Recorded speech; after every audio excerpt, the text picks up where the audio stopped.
Stage 4 is our maximal strength phase. This is my personal favorite phase because I get to lift super, super heavy.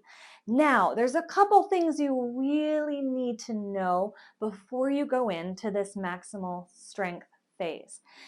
If you have not properly established your stability, your endurance, and those first phases before going in to this maximal strength phase, it's going to be very difficult for you to hold really good posture and make your form look amazing. If you don't exercise or lift with really good form, you are going to make yourself more vulnerable to injury in the long run. Our bodies are incredible, and what they do is they create compensations for muscles that are preferentially weak in our bodies.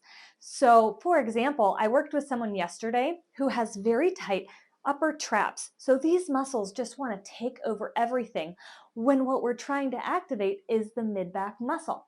And so I had to put my hand on his back and make sure that he was able to squeeze his shoulder blades back and down. And it took a lot of effort just to get that muscle to turn on.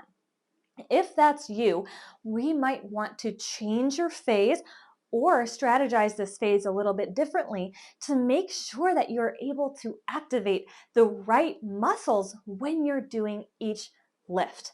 Now, that will help to prevent injury in the long term.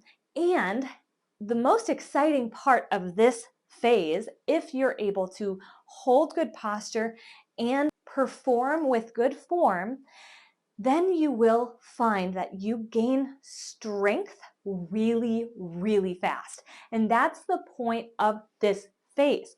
Imagine you're a caveman and you go to lift a really heavy rock. You're probably only going to do that one time. But that is how our bodies are created to produce a lot of force very quickly. But we only have to do it one time. And so that's how we're going to get stronger, specifically stronger. And this isn't necessarily going to increase our hypertrophy, which is muscle size. But what it will do is that next time around, you'll be able to lift heavier and create more of a hypertrophy adaptation when you circle back to that hypertrophy phase. So max strength training is a really fun but potentially dangerous phase if you haven't properly prepared for it. So if you still have major compensations, we need to talk and make sure that we are developing a program for you that is created to help you address the compensations that your body tends to lean toward. So I hope you enjoy your max strength training phase, and I am so excited to see you start lifting more than you ever have.